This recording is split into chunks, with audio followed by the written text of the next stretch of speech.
ಬಹುಶಃ ಈ ಜನ ಇಲ್ಲಿ ಮನೆ ಕಟ್ಕೊಂಡು ಅಕ್ಕಪಕ್ಕದಲ್ಲಿ ಇರದೇ ಇದ್ರೆ ಇದು 18ನೇ ಶತಮಾನದಲ್ಲಿ ಇಡೀ ದೇವಸ್ಥಾನಗಳನ್ನ ಸರ್ವನಾಶ ಮಾಡ್ತಿದ್ರು ಅವರು. ಯಾವಾಗ ಇಲ್ಲಿ ಇಮ್ಮಡಿ ಪುಲಿಕೇಶ ತೀರಿ ಹೋಗ್ತಾನೆ, ಇಮ್ಮಡಿ ಪುಲಿಕೇಶನ ಆಡಳಿತ ಮುಗಿದು ಹೋಗುತ್ತೆ, ಆಗ ಈ ಸ್ಥಳ ಅಂದ್ರೆ ಬಾದಾಮಿ ಚಾಲುಕ್ಯರ ಒಂದು ಸ್ಥಳ ಪಲ್ಲವರ ಕೈಯಲ್ಲಿ ಹೋಗ್ಬಿಡುತ್ತೆ. 13 ವರ್ಷ ಇಲ್ಲಿ ರಾಜ್ಯಭಾರ ಮಾಡ್ತಾರೆ. 13 ವರ್ಷ ಇಲ್ಲಿ. ಹೌದು, ಪಲ್ಲವರು ಅಂದ್ರೆ ಈ 2ನೇ ವಿಕ್ರಮ್ ರಾಜ ಪಲ್ಲವರನ್ನ ಸೋಲಿಸ್ಬಿಡ್ತಾನೆ. ಇಬ್ಬರು ರಾಣಿಯರಿರ್ತಾರೆ, ಇಬ್ಬರು ಪಟ್ಟದ ರಾಣಿಯರು, ಲೋಕಮಾದೇವಿ ಮತ್ತೊಬ್ಬಳು ತ್ರಿಲೋಕಮಾದೇವಿ. ಮೊದಲನೇ ರಾಣಿ ಹಿರಿಯವಳು, ಇಬ್ಬರು ಅಕ್ಕ ತಂಗಿಯರೇ. ಲೋಕಮಾದೇವಿ ಈ ದೇವಸ್ಥಾನ ಕಟ್ಟಿಸ್ತಾಳೆ. ಗೋಪುರಗಳೇ ಬೇರೆ, ಶಿಖರಗಳೇ ಬೇರೆ. ಶಿಖರಗಳು ಬರ್ತಾ ಇರೋದು ಗರ್ಭಗುಡಿ ಮೇಲೆ ಶಿಖರ ಬರುತ್ತೆ, ಗೋಪುರ ಬರ್ತಿದ್ದು ಮಹಾದ್ವಾರ ಮಂಟಪದ ಮೇಲೆ ಗೋಪುರ ಬರುತ್ತೆ. ಆದ್ರೆ ಈ ಚಾಲುಕ್ಯರು ಯಾವುದೇ ಒಂದು ಮಹಾದ್ವಾರ ಮಂಟಪದ ಮೇಲೆ ಗೋಪುರವನ್ನ ಕಟ್ಟಿಲ್ಲ. ಈ ನಂದಿ ಇದೆಲ್ಲ 1300 ವರ್ಷ ಹಳೆಯ ನಂದಿ. ಈ ತಮಿಳುನಾಡಲ್ಲಿ ಕಾಂಚೀಪುರಂ ಕೈಲಾಸನ ಟೆಂಪಲ್ ಕಟ್ಟಿದ ಶಿಲ್ಪಿಗಳೇನೆ ಈ ದೇವಸ್ಥಾನ ಕಟ್ಟಿಸಿದ್ದಾರೆ ಅಂತ ಇತಿಹಾಸಗಳ ಪ್ರಕಾರ ಹೇಳೋದು. ಇದು ಬರೇ ಮನುಷ್ಯರಿಗಷ್ಟೇ ಮಿಸ್ ಓಲ್ಡ್ ಅಂತ ಹೇಳಲ್ಲ, ದೇವಸ್ಥಾನ ಕೂಡ ಒಂದು ಮಿಸ್ ಓಲ್ಡೇ ಆಗುತ್ತೆ ಅಷ್ಟು ಮಾತ್ರ.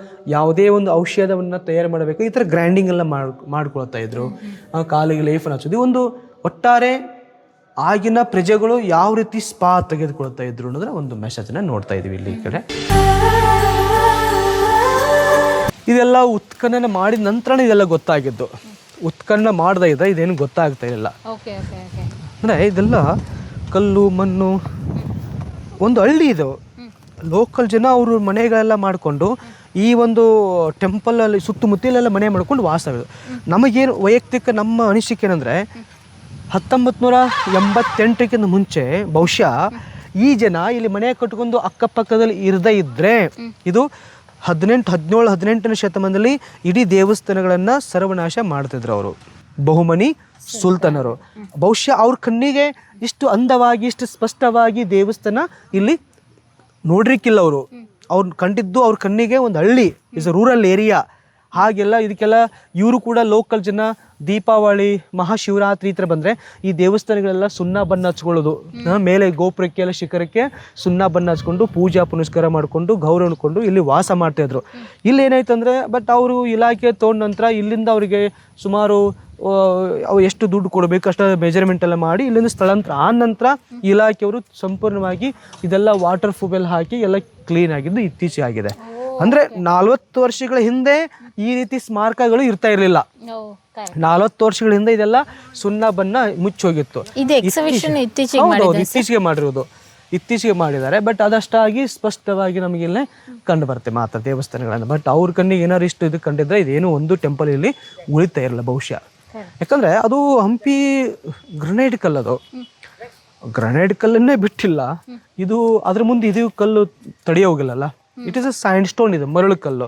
ಹೀಗಾಗಿ ಸ್ವಲ್ಪ ಇದು ಸ್ಪಷ್ಟವಾಗಿ ನಮಗಿಲ್ಲೇ ಈ ಥರ ಉಳ್ಕೊಳ್ತಿದೆ. ಬಟ್ ಇವಾಗ ಕೂಡ ನಿಧಾನವಾಗಿ ಗಾಳಿ ಮಳೆ ಬಿಸಿಲಿಗೆ ಸ್ವಲ್ಪ ನೋಡಿ ಮುಖ ಮೂಗು ಕಣ್ಣು ಕಾಲು ಕೈ ಹಿಂಗೆ ಅದು ಬ್ರೇಕ್ ಆಗ್ತಾ ಇರುತ್ತೆ ಇಲ್ಲಿ ಈ ಥರ. ಈ ದೇವಸ್ಥಾನ ಒಳಗಡೆ ಪೂಜೆ ಆಗುತ್ತೆ ಈ ಟೆಂಪಲಲ್ಲಿ. ಅಲ್ಲಿರ್ತಕ್ಕಂಥ ನದಿ ಫಸ್ಟು, ನಂತರ ದ್ವಾರ ಮಂಟಪ, ಅದೇ ಎಂಟ್ರಿ ಇದು ಇಲ್ಲ. ಓಕೆ, ನಾವು ಇವಾಗ ಈ ಕಡೆಯಿಂದ ಬರ್ತಾ ಇದ್ದೀವಿ. ಇದು ನಂದಿ ಮಂಟಪ. ದೇವಸ್ಥಾನ ಒಳಗಡೆ ಗರ್ಭಗುಡಿ, ಅಂತರಾಳ, ಸಭಾಮಂಟಪ, ಕೊನೆಗೆ ಮುಖ ಮಂಟಪ. ಇದರಲ್ಲಿ ತುಂಬಾ ವ್ಯವಸ್ಥಿತವಾದಂತ ದೇವಸ್ಥಾನವನ್ನ ರಾಜರು ಕಟ್ಟಲಿಲ್ಲ, ರಾಣಿ ಕಟ್ಟಿಸಿದ್ರು. ರಾಣಿ ಯಾಕೆ ಕಟ್ಟಿಸ್ತಾಳೆ ಇದನ್ನ ನೋಡಿ. ಈ ಕಂಬ ಹೇಳುತ್ತೆ ಇಲ್ಲದಲ್ಲ, ಇದು ವಿಜಯ ಸ್ತಂಭ, ಇದು ಈ ಕಂಬ ಇಸ್ ವಿಕ್ಟ್ರಿ ಪಿಲ್ಲರ್. ಬಟ್ ಈ ದೇವಸ್ಥಾನದ ಹೆಸರು ನಾವು ಬಂದ್ಬಿಟ್ಟು ಇಲ್ಲಿ ವಿರೂಪಾಕ್ಷ ಅಂತ ಹೇಳ್ತೀವಿ, ವಿರೂಪಾಕ್ಷ ದೇವಸ್ಥಾನ. ಇದನ್ನ ಯಾವಾಗ ಇಲ್ಲಿ ಇಮ್ಮಡಿ ಪುಲಿಕೇಶ ತೀರಿ ಹೋಗ್ತಾನೆ, ಇಮ್ಮಡಿ ಪುಲಿಕೇಶನ ಆಡಳಿತ ಮುಗಿದು ಹೋಗುತ್ತೆ, ಆಗ ಈ ಸ್ಥಳ ಅಂದ್ರೆ ಬಾದಾಮಿ ಚಾಲುಕ್ಯರ ಒಂದು ಸ್ಥಳ ಪಲ್ಲವರ ಕೈಯಲ್ಲಿ ಹೋಗ್ಬಿಡುತ್ತೆ. ಪಲ್ಲವರು 13 ವರ್ಷ ಇಲ್ಲಿ ರಾಜ್ಯಭಾರ ಮಾಡ್ತಾರೆ. 13 ವರ್ಷ ಇಲ್ಲಿ. ಹೌದು, ಪಲ್ಲವರು ಅಂದ್ರೆ ಇಲ್ಲಿ ರಾಜ್ಯಭಾರ ಅಂದ್ರೆ ಯಾವುದೇ ದೇವಸ್ಥಾನ ಕಟ್ಸೋದಾಗಿರ್ಬೋದು ಅಥವಾ ದೇವಸ್ಥಾನ ಹಾಳು ಮಾಡೋದಾಗಿರ್ಬೋದು ಮಾಡಿಲ್ಲ ಬಹುಶಃ. ಬಟ್ ಅದನ್ನ ಹೇಳಿದ್ನಲ್ವಾ, ದೇವಸ್ಥಾನ ಅವರು ಕೂಡ ಗೌರವವನ್ನು ಕೊಡ್ತಾ ಇದ್ರು, ಇವರು ಕೂಡ ತುಂಬಾ ಗೌರವಯುತವಾಗಿ ನಡೆಸ್ಕೊಂಡು ಹೋಗ್ತಾ ಇದ್ರು ಮಾತ್ರ. ಬಟ್ ರಾಜನಿಗೆ ಬೇಕಾಗಿದ್ದು ಗೆಲುವು ಅಷ್ಟೇ. ಸೈನಿಕರ ಮಧ್ಯದಲ್ಲಿ ಯುದ್ಧ ಆಗ್ತಿತ್ತು. ಬಟ್ ಇಲ್ಲಿ ಬಟ್ 10-11ನೇ ಶತಮಾನದಲ್ಲಿ ಆ ರೀತಿ ಆಗಲಿಲ್ಲ. ಮೇನ್ ಟಾರ್ಗೆಟು ಅವ್ರ ಕುಟುಂಬವನ್ನು ಮಾಡಿಬಿಟ್ರು ಅವರು. ಗಜನಿ ಮೊಹಮ್ಮದ್, ಗೌರಿ ಮೊಹಮ್ಮದ್, ತುಗ್ಲಕ್ ಆಗಿರ್ಬೋದು, ಮಲಿಕ್ ಕಪೂರ್ ಆಗಿರ್ಬೋದು ಆ ಥರ. ಬಟ್ ಇಲ್ಲಿ ಚಾಲುಕ್ಯರು ಈ ನರಸಿಂಹವರ್ಮನ್ ರಾಜನ್ನ ಇಮ್ಮಡಿ ಅಂದರೆ 2ನೇ ವಿಕ್ರಮ್ ರಾಜ ಇರ್ತಾನೆ, 2ನೇ ವಿಕ್ರಮಿತ್ ರಾಜ. ಈ 2ನೇ ವಿಕ್ರಮಿತ್ ರಾಜ ಪಲ್ಲವರನ್ನ ಸೋಲಿಸ್ಬಿಡ್ತಾನೆ. ಪಲ್ಲವರನ್ನ ಸೋಲಿಸಿದಾಗ ಇವನಿಗೆ ಗೆಲುವಾಗುತ್ತೆ. ಇವನಿಗೆ ಗೆದ್ದ ನಂತರ ಏನಾಗುತ್ತೆ ಅಂದರೆ ಇವನಿಗೆ 2 ರಾಣಿಯರು ಇರ್ತಾರೆ, 2 ಪಟ್ಟದ ರಾಣಿಯರು, ಲೋಕಮಾದೇವಿ ಮತ್ತೊಬ್ಬಳು ತ್ರಿಲೋಕಮಾದೇವಿ. ಯಾವಾಗ ಅವಳ ರಾಜ ಇಮ್ಮಡಿ ವಿಕ್ರಮ್ ರಾಜ ಅವನಿಗೆ ಗೆಲುವಾಗುತ್ತೆ, ಗೆದ್ದ ನಂತರ ಇಲ್ಲಿ ಮೊದಲಿಗೆ ಬಂದಂಥ ದೇವಸ್ಥಾನ ಏನಿದೆ ಹೇಳ್ತಲ್ಲ ವಿರೂಪಾಕ್ಷ, ಇದನ್ನು ಫಸ್ಟ್ ಕ್ವೀನ್, ಮೊದಲನೇ ರಾಣಿ ಹಿರಿಯವಳು, 2 ಅಕ್ಕ ತಂಗಿಯರೇ, ಲೋಕಮಾದೇವಿ ಈ ದೇವಸ್ಥಾನ ಕಟ್ಟಿಸ್ತಾಳೆ. ಲೋಕಮಾದೇವಿ ಈ ಇದರಿಂದನೇ ದೇವಸ್ಥಾನ ಇದೆಯಲ್ಲ, ಆ ದೇವಾಲಯವನ್ನ ತ್ರಿಲೋಕಮಾದೇವಿ ಆ ದೇವಸ್ಥಾನ ಕಟ್ಟಿಸ್ತಾಳೆ. 2 ಅಕ್ಕ ತಂಗಿಯರು ಒಂದು ದೇವಾಲಯವನ್ನ ಈ ಸಮೂಹದಲ್ಲಿ ಕಟ್ಟಿದ್ದಾರೆ. ಕಟ್ಟಿಸಿ ಕೊನೆಗೆ ಆ ಗಂಡನಿಗೆ, ಆ ರಾಜನಿಗೆ, ಮಹಾರಾಜನಿಗೆ ಈ 2 ದೇವಸ್ಥಾನಗಳನ್ನ ಒಂದು ಗಿಫ್ಟ್ ಆಗಿ ಕೊಟ್ಟರಂತೆ, ಉಡುಗೊರೆ ಕೊಟ್ಟಿರುವುದು ನೆನಪಿಗೋಸ್ಕರ. ಅವಾಗ ಕೂಡ ಎಷ್ಟು ರಾಜನಿಗೆ ಎಷ್ಟು ಅಧಿಕಾರ ಇರ್ತಾಯಿತ್ತು, ಅಲ್ಲಿ ರಾಣಿಯರಿಗೆ ಕೂಡ ಅಷ್ಟೇ ಸಮಬಲ ಅಧಿಕಾರ ಇರ್ತಾ ಇತ್ತು. ಹಂಗೆ ಅವರು ಸ್ತ್ರೀಯರು, ಅವರು ಪುರುಷ ಸ್ಪಷ್ಟತೆ ಏನಿರಲಿಲ್ಲ. Everybody is equal, male and female also equal, ಒಂದು ಗೌರವವನ್ನು ಕೊಡ್ತಾ ಇದ್ರು. ಬಟ್ ಇಲ್ಲಿ 2 ಪತ್ನಿಯರು ಇದನ್ನ ಒಂದೊಂದು ದೇವಾಲಯನ ಕಟ್ಟಿಸ್ತಾರೆ. ಒಂದೊಂದು ದೇವಸ್ಥಾನ ಕಟ್ಟಿಸ್ಬೇಕು 8 ವರ್ಷ ಈ ಥರ ಕಟ್ಟಿಸ್ತಾರೆ. ಆದರೆ ಈ ಒಂದು ಲೋಕಮಾದೇವಿ ದೇವಾಲಯ, ಲೋಕಮಾದೇವಿ ರಾಣಿ ಈ ದೇವಸ್ಥಾನ ಕಟ್ಟಿಸ್ಬೇಕಾದ್ರೆ ನೇರವಾಗಿ ನದಿಯ ಅಪೋಸಿಟ್ಗೆ, ಇಲ್ಲಿ ನೋಡಿ ಅಲ್ಲಿ ನದಿ ಹರಿತಾ ಇದ್ರಲ್ಲ, ದಕ್ಷಿಣದಿಂದ ಉತ್ತರ ಅಭಿಮುಖವಾಗಿ ಹರಿತಾ ಇದೆ. ಇಷ್ಟೇ ಹತ್ರ ನದಿ, ನದಿ ದಡದಲ್ಲೇ ಇದೆ. ನದಿಯ ಒಂದು ಎಡದಂಡೆ ಮೇಲೆ ಅಲ್ವಾ, ಇದು ಲೆಫ್ಟ್ ಸೈಡ್, ಬಲಗಡೆ ಎಡದಂಡೆ ಮೇಲೆ ಈ ದೇವಾಲಯವನ್ನ ಕಟ್ಟಿಸ್ತಾರೆ. ಅಂದ್ರೆ ಪ್ರತಿಯೊಬ್ಬ ರಾಜ ಮಹಾರಾಜರು ಪ್ರಜೆಗಳು ಬರಬೇಕಾದ್ರೆ ಫಸ್ಟು ನದಿ ನೀರಿಗೆ ಹೋಗಿ ಅವರು ಕೈಕಾಲು ಮುಖ ಎಲ್ಲ ತೊಳ್ಕೊಂಡು, ನಮ್ಮ ದೇಶದ ಕಲ್ಚರ್ ಅದು, ಪರಂಪರೆ ಅದು, ಕೈಕಾಲು ಮುಖವನ್ನು ತೊಳೆದುಕೊಂಡು ಇಲ್ಲಿಂದನೇ ಹೋಗಿ ನಂದಿಯ ದರ್ಶನ ಪಡ್ಕೊಂಡು ನಂತರ ಒಳಗಡೆ ಶಿವನ ದರ್ಶನಕ್ಕೆ ಹೋಗ್ತಾ ಇದ್ರು. ಇದು ವ್ಯವಸ್ಥಿತವಾದಂಥ ಒಂದು ದ್ವಾರ ಬಾಗಿಲು. ಆದರೆ ಈ ಮಹಾದ್ವಾರ ಮಂಟಪ ಮೇಲೆ ಗೋಪುರ ಇಲ್ಲ. ಯಾಕಂದರೆ ಬಹುಶಃ ನಮ್ಮ ಪ್ರವಾಸಿಗರು ಬೇಲೂರು ಹಳೆಬೀಡು ಹೋಗ್ತಾರೆ, ಹೊಯ್ಸಳರದು ಡಕ್ನಾಚಾರ್ಯರು ಕಟ್ಟಿದಂಥ ಬೇಲೂರು ಹಳೆಬೀಡು 10ರಿಂದ 13ನೇ ಶತಮಾನ. ಆ ಚೆನ್ನಕೇಶ್ವರ ದೇವಸ್ಥಾನ ಒಳಗಡೆ ಹೋಗಬೇಕಾದ್ರೆ ಮಹಾದ್ವಾರ ಮಂಟಪ ಮೇಲೆ ಗೋಪುರ ಇದೆ. ಅಥವಾ ನಮ್ಮ ಹಂಪಿ ವಿರೂಪಾಕ್ಷ ದೇವಸ್ಥಾನ ಒಳಗಡೆ ಹೋಗ್ಬೇಕಾದ್ರೆ ನಮ್ಮ ಮಹಾದ್ವಾರ ಮಂಟಪಕ್ಕೆ ಹೋಗ್ತೀವಿ, ಅದ್ರ ಎತ್ತರವಾದ ಗೋಪುರ. ಅಂದರೆ ನಮ್ಮ ದೇಶದಲ್ಲಿ ಗೋಪುರಗಳೇ ಬೇರೆ, ಶಿಖರಗಳೇ ಬೇರೆ. ಶಿಖರಗಳು ಬರ್ತಾ ಇರೋದು ಗರ್ಭಗುಡಿ ಮೇಲೆ ಶಿಖರ ಬರುತ್ತೆ, ಗೋಪುರ ಬರ್ತಿದ್ದು ಮಹಾದ್ವಾರ ಮಂಟಪದ ಮೇಲೆ ಗೋಪುರ ಬರುತ್ತೆ. ಆದರೆ ಈ ಚಾಲುಕ್ಯರು ಯಾವುದೇ ಒಂದು ಮಹಾದ್ವಾರ ಮಂಟಪದ ಮೇಲೆ ಗೋಪುರವನ್ನು ಕಟ್ಟಿಲ್ಲ, ಶಿಖರಗಳನ್ನು ಮಾಡಿದ್ದಾರೆ. ನೋಡಿದ್ವಿ ದ್ರಾವಿಡ ಶೈಲಿ ಶಿಖರ, ನಾಗರ ಶೈಲಿ ಶಿಖರ ನೋಡ್ತೀವಿ, ಆದರೆ ಗೋಪುರಗಳು ನಮಗಿಲ್ಲಿ ಕಂಡು ಬರುವುದಿಲ್ಲ. ಆ ಥರ ಜಸ್ಟ್ ಇವಾಗ ನಾವು ದೇವಸ್ಥಾನ ಒಳಗಡೆ ಬನ್ನಿ. ಕಲ್ಗಳ ಸೈಜ್ ನೋಡಿ ಸರ್, ಎಷ್ಟು ದಪ್ಪ ಇದೆ ಕಲ್ಗಳನ್ನ ಇಟ್ಕೊಂಡಿದ್ದಾರೆ. ಆಗಿನ ಜನ ಕೂಡ ಅಷ್ಟೇ ಬಲಿಷ್ಠವಾಗಿದ್ರು. ಆಗಿನ ಆಹಾರ ಆಗಿರ್ತಿತ್ತು, ಆಗಿನ ಆಹಾರ ಸಾವಯವ ಕೃಷಿ ಗೊತ್ತಿತ್ತು, ವ್ಯವಸಾಯ ಗೊತ್ತಿತ್ತು. ಇವಾಗೆಲ್ಲ ಎಲ್ಲದರಲ್ಲೂ ಕೆಮಿಕಲ್ಸ್ ಮಿಕ್ಸ್ ಆಗಿದೆ. ಇವೆಲ್ಲ ಶಿಲಾ ಬಾಲಿಕೆಯರು ನೋಡಿ ಹೇಗಿದೆ, ಆ ಶಿಲ್ಪಿಗಳು ಕೆತ್ತನೆ ಮಾಡಿದಂಥ ಒಂದು ಶೀರೆ ಆಗಿರ್ಬೋದು, ನೋಡಿ ಆ ಕೇಶಾಲಂಕಾರ ಆಗಲಿ, ಅವ್ರು ಹುಟ್ಟಂಥ ಬಟ್ಟೆ, ಅವರು ಮಾತನಾಡುವಂಥ ಶೈಲಿ ಹೇಗಿತ್ತು. ಆಗಿನ ಒಟ್ಟಾರೆ 1500 ವರ್ಷಗಳ ಹಿಂದೆ ಆ ಪ್ರಜೆಗಳ ಒಂದು ಶೈಲಿ, ಅವ್ರ ಭಾವನೆಗಳು ಹೇಗಿತ್ತು ಅದನ್ನು ಇಲ್ಲಿ ಕಲ್ಲಿನ ಮೇಲೆ ತೋರಿಸ್ಕೊಟ್ಟಿದ್ದಾರೆ, ನಾವು ನೋಡ್ತಾ ಇದ್ದೀವಿ. ನರ್ತಕಿಯರಿಗೆ ಇದರಲ್ಲಿ ಹೆಚ್ಚಿನ ಆದ್ಯತೆ ಕೊಟ್ಟಿದ್ದಾರೆ. ಇಲ್ಲ, ನರ್ತಕಿಯರೇ ಆಗಿರ್ಬೋದು, ರಾಣಿಯರಿಗಾಗಿರ್ಬೋದು, ಆ ಒಂದು ಪ್ರತಿಯೊಬ್ಬರು ಪ್ರಜೆಗಳಿಗೂ ಒಂದು ಇರುತ್ತೆ, ಅವ್ರಿಗೊಂದು ಹೆಚ್ಚಿನ ಒಂದು ಆದಿತ್ಯನ ಇತ್ತು. ಇಲ್ಲಿ ನೋಡಿ ಒಬ್ಬ ಮಹಿಳೆ ಆನೆಯನ್ನೇ ಹಿಂಗ ಒಂದು ಇದ್ರ ಮೇಲೆ ಇಟ್ಕೊಂಡಿರೋದು. ಇಲ್ಲಿ ನೋಡಿ ತನ್ನ, ಅದು ಬಲಗೈಯಲ್ಲ ಎಡಗೈಯಲ್ಲಿ. ಅಂದ್ರೆ ಆಗಿನ ಮಹಿಳೆಯರು ಕೂಡ ಆನೆಗೆ ಅಷ್ಟೇ ಬಲಿಷ್ಠವಾಗಿದ್ವಿ, ಅಷ್ಟೇ ಬಲಿಷ್ಠವಾಗಿದ್ವು ಅಂತ ಒಂದು ಸಂಕೇತ ತೋರಿಸ್ಕೊಡತ್ತೆ ನೋಡಿ ಅಲ್ಲಿ ಮೇಲೆಗಡೆ. ಯಾಕಂದ್ರೆ ಅವಳು ಲೋಕಮಾದೇವಿ ಹತ್ರ ಹಣ ಇದ್ರೆ ಈ ದೇವಸ್ಥಾನ ಕಟ್ಟಲಿಕ್ಕೆ ಒಂದು ವ್ಯವಸ್ಥೆ ಮಾಡಬೇಕಾಗತ್ತೆ, ಇಲ್ಲಾಂದ್ರೆ ಸಾಧ್ಯನೇ ಇಲ್ಲ. ಸಾಮಾನ್ಯ ಜನರು ದೇವಸ್ಥಾನ ಕಟ್ಟಲಿಕ್ಕೆ ಆಗ್ತಾ ಇರಲ್ಲ, ಎಷ್ಟೊಂದು ಕೆತ್ತನೆ ಇದೆ, ಸಿಂಪಲ್ ಆಗಿ ಟೆಂಪಲ್ ಕಟ್ಟಿಲ್ಲ. ಮತ್ತೆ ಇವಳು ನೋಡಿ ಸ್ತ್ರೀ, ಅಲ್ಲಿ ಕೈಯಲ್ಲಿ ನೋಡಿ ಗಿನಿ ಇದೆಲ್ಲ, ಇಸ್ ಪ್ಯಾರೆಟ್ಸು, ಅಲ್ಲಿ ಮಾವಿನ ಹಣ್ಣು ಅದೇನೋ ತಿಂತ ಇದೆ. ಅಂದ್ರೆ ಅವರು ಕೂಡ ಆಗಿನ ಕಾಲಾವಧಿಯಲ್ಲಿ ಪಕ್ಷಿ ಪ್ರಾಣಿಗಳನ್ನ ಸಾಕ್ತಾ ಇದ್ರು, ಪಕ್ಷಿ ಪ್ರಾಣಿಗಳಿಗೆ ಗೌರವನ ಕೊಡ್ತಾ ಇದ್ರು. ಇವಾಗ ಕೂಡ ನಮ್ಮ ದೇಶದಲ್ಲಿ ಎಲ್ಲ ಕಡೆ ವ್ಯವಸ್ಥೆ ಇದೆ ಆ ಥರ ಈ ಕಡೆ. ಬಟ್ ಈ ನಂದಿ 1300 ವರ್ಷ ಹಳೆಯದು. ಈ ನಂದಿ ಇದೆಯಲ್ಲ, 1300 ವರ್ಷ ಹಳೆಯ ನಂದಿ. ಬಟ್ ಕಲ್ಲು ಬಂದ್ಬಿಟ್ಟು ಇದು ಗ್ರನೈಟ್ ಅಲ್ಲೇ ಮಾಡಿದ್ದಾರೆ. It is granite, made in granite. ಇದು ನೀರನ್ನ ಅಬ್ಸರ್ವೇಷನ್ ಮಾಡಲ್ಲ. ಈ ಮರಳು ಕಲ್ಲು ನೀರನ್ನ ಅಬ್ಸರ್ವ್ ಮಾಡುತ್ತೆ, ನೀರನ್ನ ಕುಡಿಯುತ್ತೆ. ಹಾಗಾಗಿನೇ ಒಂದೊಂದು ಲೇಯರ್ಸ್ ಎಲ್ಲ ಹೋಗ್ತಿರುತ್ತೆ ಮಾತ್ರ ಈ ಕಡೆ. ನೋಡಿ, ಪ್ರತಿಯೊಂದು ದೇವಸ್ಥಾನ ಒಳಗಡೆ ಹೋಗ್ಬೇಕಾದ್ರೆ ನಾವು ಎಷ್ಟು ಅದ್ಭುತವಾದಂಥ ಒಂದು ವಿಗ್ರಹವನ್ನ ನಾವು ಇಲ್ಲಿ ನಿಂತ್ಕೊಂಡು ನೋಡ್ತಾ ಇದ್ದೀವಿ. ನಂದಿಯ ವಿಗ್ರಹವನ್ನ, ಆ ಮುಖದ ಭಾವನೆ, ಕಿವಿ, ಕಣ್ಣು, ಆ 2 ಕೊಂಬುಗಳಾಗಿರ್ಬೋದು. ನೀವೇನಾದರೂ ಹೇಳಿದಲ್ವಾ, ಆ ಹೊಯ್ಸಳರ ನಂದಿಯನ್ನು ನೋಡಿದಾಗ ಆ ಕೊರಳಲ್ಲಿ ತುಂಬ ಜಾಸ್ತಿ ಡೆಕೋರೇಷನ್ ಇರುತ್ತೆ, ಡಿಸೈನ್ ಜಾಸ್ತಿ ಇರುತ್ತೆ. ಅಂದರೆ ಬೆಲ್ಸು, ಗಂಟೆಗಳ ಸರಿ ಇರುತ್ತೆ, ಅದು ಪಟ್ಟಿ ಇರುತ್ತೆ. ಬಟ್ ಇಲ್ಲಿ ನೋಡಿ, ತುಂಬ ಸಿಂಪಲ್ ಆಗಿರ್ತಕ್ಕಂಥ ಒಂದು ನಂದಿಯನ್ನು ನೋಡ್ತಾ ಇದೀವಿ ಇಲ್ಲಿ. ನೋಡಿ, ಕೊಳ್ಳಲ್ಲಿ ಯಾವುದೇ ರೀತಿ ಅಲಂಕೃತವತೆ ಮಾಡಿಲ್ಲ. ಇದು ಆ ಥರ ಗ್ರನೈಟಲ್ಲಿ ಆಗಿದೆ ಮಾತ್ರ. ಬಟ್ ಇಲ್ಲಿ ದೇವಸ್ಥಾನದ ಒಳಗಡೆ ಮುಂಭಾಗದಲ್ಲಿ ಎಲ್ಲ ಪ್ರಜೆಗಳಿಗೂ ದೇವರ ದರ್ಶನಕ್ಕೆ ಅನುಮತಿ ಕೊಡ್ತಾ ಇದ್ರು ಅವರು ಬಡವರು, ಅವರು ಶ್ರೀಮಂತರು. ನೋಡಿ, ಈ ಬಡವರು, ಬಲ್ಲವರು, ಶ್ರೀಮಂತರಿಕೆ ಅನ್ನೋದು ಇವತ್ತಿಂದಲ್ಲ, ಅದು ಅವಾಗ ಕೂಡ ಇತ್ತು. ಅಂದರೆ ಈ 2 ಚಿತ್ರ ನೋಡ್ತಿದ್ದೀವಿ ನಾವು. ಇಲ್ಲಿ ಶ್ರೀಮಂತರು ಅನ್ಲಿಕ್ಕೆ ಏನು ಐಡೆಂಟಿಫೈ ಮಾಡ್ತೀರಿ ನೀವು? ಜ್ಯುವೆಲರಿ ತುಂಬಾ ಹಾಕೊಂಡಿರ್ತಾರೆ ಸಹಜವಾಗಿ ಆಭರಣಗಳು ಅಲ್ಲಿದೆ. ಆ ಸೀರೆ ಹೇಗಿದೆ, ತುಂಬಾ ಅಲಂಕೃತ ಪ್ರಿಯರ ಹತ್ರ ಕಾಣ್ತಿದ್ದಾರೆ. ಅವ್ರ ಮುಖದಲ್ಲಿ ತುಂಬಾ ಸಂತೋಷ, ನಗು ಮುಖ ಇದೆ, ಸ್ಮೈಲಿಂಗ್ ಇದೆ.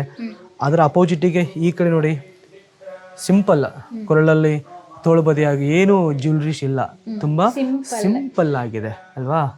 ಅಂದ್ರೆ ದೇವರ ದರ್ಶನಕ್ಕೆ ಹೋಗ್ಬೇಕಾದ್ರೆ ಪ್ರಜೆಗಳಿಗೆ ಒಂದು ಅನುಮತಿ ಕೊಡ್ತಾರೆ. ಎಲ್ಲರೂ ಒಂದೇ, ಅವರು ಬಡವರಾಗಿರ್ಬೋದು, ಶ್ರೀಮಂತರಾಗಿ ಎಲ್ಲರಿಗೂ ಕೂಡ ಅನುಮತಿ ಇರ್ತಾ ಇತ್ತು ಅಂತ ತೋರಿಸ್ಕೊಡಿದ್ದಾರೆ. ಇಲ್ಲಿ ದ್ವಾರಪಾಲಕರು, 2 ಕಡೆ ಬಲಗಡೆ ದ್ವಾರಪಾಲಕರು. ಮೇಲ್ನೋಡಿ ಸೂರ್ಯ ದೇವಾಲಯ, ಸೂರ್ಯ, ಸನ್ ಗಾಡ್. ಎಷ್ಟು ಅದ್ಭುತವಾದಂಥ ಸೂರ್ಯ ಆ ರಥದ ಮೇಲೆ ನಿಂತಂಥ ಭಂಗಿ ನೋಡಿ ಹೇಗಿದೆ. ಸೂರ್ಯ ರಥ, 7 ಕುದುರೆಗಳ ರಥದ ಆ ಇಡೀ ಮೋಡಗಳ ಮಧ್ಯದಲ್ಲಿ ಹೋಗ್ತಾ ಇರೋದು. ಆ ಮೋಡಗಳ ಸಂಕೇತ, ಆ ನವಗ್ರಹಗಳ ಸಂಕೇತ ಅದ್ಭುತವಾಗಿ ಇಲ್ಲಿ ತೋರಿಸ್ಕೊಟ್ಟಿದ್ದಾರೆ ಇಲ್ಲಿ ಸೂರ್ಯನ ವಿಗ್ರಹ.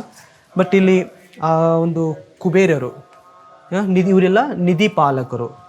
ಮತ್ತೆಲ್ಲ ದೇವಸ್ಥಾನ ಕಟ್ಟಿದಂಥ ಶಿಲ್ಪಿಗಳು. ದೇವಾಲಯ ಕಟ್ಟಿಸೋರು ಯಾರು?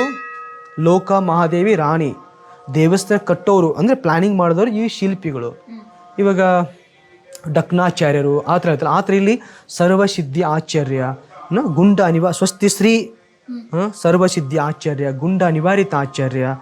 ಈ ಮೂಲ ಶಿಲ್ಪಿಗಳು ಇವ್ರು ಏನಂದರೆ ಈ ತಮಿಳುನಾಡಲ್ಲಿ ಕಾಂಚೀಪುರಂ ಕೈಲಾಸನ ಟೆಂಪಲ್ ಕಟ್ಟಿದ ಶಿಲ್ಪಿಗಳೇ ಈ ದೇವಸ್ಥಾನ ಕಟ್ಟಿಸಿದ್ದಾರೆ ಅಂತ ಇತಿಹಾಸಕರ ಪ್ರಕಾರ ಹೇಳೋದು. ಇದು ಇತಿಹಾಸಕರ ಪ್ರಕಾರ ಯಾವ ಶಿಲ್ಪಿಯೂ ಅಲ್ಲಿ ತಮಿಳುನಾಡಲ್ಲಿ ಆ ಕೈಲಾಸನ ಟೆಂಪಲ್ನ ಕಟ್ಟಿಸಿದ್ರು ಅಂದರೆ ಇವ್ರು ಚಾಲುಕ್ಯ ಗೆದ್ದ ನಂತರ ಆ ಶಿಲ್ಪಿಗಳನ್ನ ಕರ್ಕೊಂಡು ಬಂದರು. ನಮಗೂ ಒಂದು ಟೆಂಪಲ್ ಕಟ್ಟಬೇಕು ನೀನು, ಯಾಕಂದ್ರೆ ನಾನು ಗೆದ್ದಿದ್ದೀವಿ ಅಂತ ತಿಳ್ಕೊಂಡು ಅವ್ರ ಮೇಲೆ ಆಕ್ರಮಣ ದಬ್ಬಳಿಕೆ ಮಾಡಲಿಲ್ಲ, ಪ್ರೀತಿಯಿಂದ ಅವ್ರಿಗೆ ವೆಲ್ಕಮ್ ಮಾಡಿಕೊಂಡು ಸ್ವಾಗತ ಮಾಡಿಕೊಂಡು ಆ ಶಿಲ್ಪಿಗಳ ಮುಖಾಂತರ ಇಷ್ಟು ಅದ್ಭುತವಾದಂಥ ದೇವಸ್ಥಾನ. ಈಗ ಮಿಸ್ ಓಲ್ಡ್ ಅಂತೀವಿ, ಇದು ಕೂಡ ಇದು ಅಂತ miss old temple of university ಇದೆ. ಯಾಕಂದರೆ ಇದನ್ನು ಕೂಡ ಇಂಟರ್ನ್ಯಾಷನಲ್ ಹೆರಿಟೇಜ್ ಸೈಟ್ ಅಲ್ಲ ಇದು.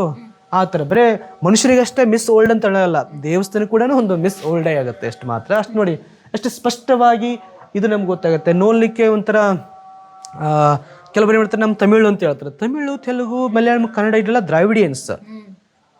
ಇದು ಕನ್ನಡ ಫಸ್ಟು, ಅದು ಸೆಕೆಂಡರಿ. ಅವರು ಇತಿಹಾಸ ಸಾಹಿತ್ಯಗಳ ಪ್ರಕಾರ ಕನ್ನಡ ಫಸ್ಟ್ ಅಂತ ಹೇಳ್ತೀವಿ, ಅವ್ರು ತಮಿಳು ಫಸ್ಟ್ ಅಂತ ಅವ್ರು ಹೇಳ್ತಾರೆ.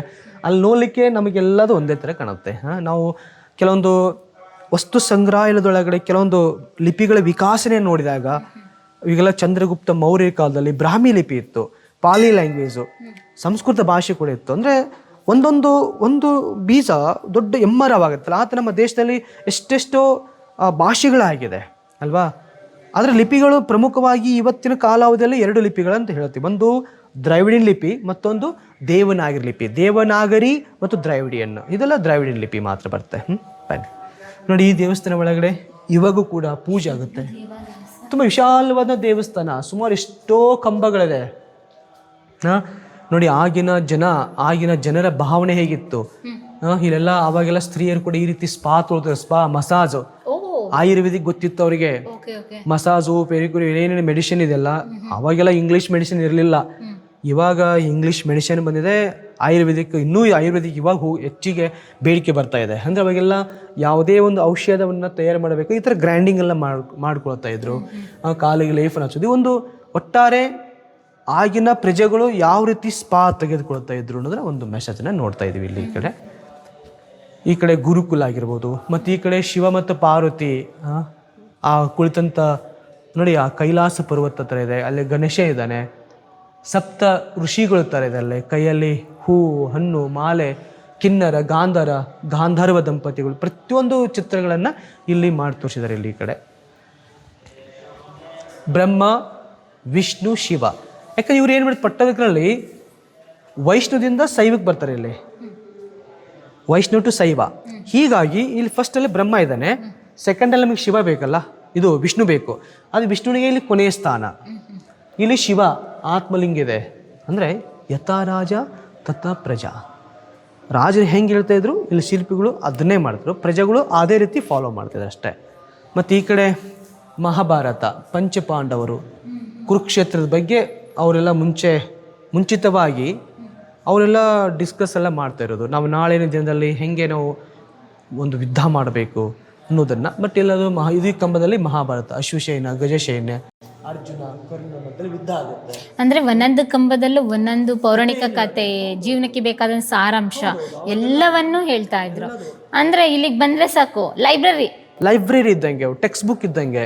ನಾವೆಲ್ಲ ಮಕ್ಕಳಿಗೆ ಈ ವೇದಗಳನ್ನು ಹೇಳ್ತೀವಿ, ಉಪನಿಷತ್ತು ಅಂತ ಹೇಳ್ತೀವಿ, ಅಥವಾ ಯುಗಗಳಂತೀವಿ, ಸತ್ಯಯುಗ, ತ್ರೇತಾಯುಗ, ದ್ವಾಪರ ಯುಗ, ಕಲಿಯುಗ ಅಂತ ಹೇಳ್ತೀವಿ. ಬಟ್ ಎಲ್ಲ ಯುಗಗಳ ಕೆತ್ತನೆಯನ್ನ ಆಗಿನ ಪ್ರಜೆಗಳಿಗಲ್ಲ, ಇದು ಸೂರ್ಯ ಚಂದ್ರರು ಇರುವವರೆಗೂ ಈ ಶಾಶ್ವತ ಇರಬೇಕು. ಶಿಲ್ಪ ಸಾಹಿತ್ಯ, ಇದು ಈ ಆರ್ಕೋಲಜಿಕಲ್ ಡಿಪಾರ್ಟ್ಮೆಂಟ್ ಕನಸು ಇದೆ, ನಮ್ಮ ಪ್ರಜೆಗಳು ಕನಸು, ಅದನ್ನು ಉಳಿಸ್ಕೊಂಡು ಹೋಗ್ಬೇಕು ಅನ್ನೋ ಜವಾಬ್ದಾರಿ ನಮ್ಮದು ಮಾತ್ರ ಇರುತ್ತೆ. ಬಟ್ ಸರ್ಕಾರದಷ್ಟೇ ಇಲ್ಲ, ಇಲ್ಲಿ ಬಂದಂಥ ಪ್ರವಾಸಿಗರು ಕೂಡ ಅದಕ್ಕೆ ಅಥವಾ ಸ್ಥಳೀಯ ಜನ ಕೂಡ ಮಾಡಬೇಕು.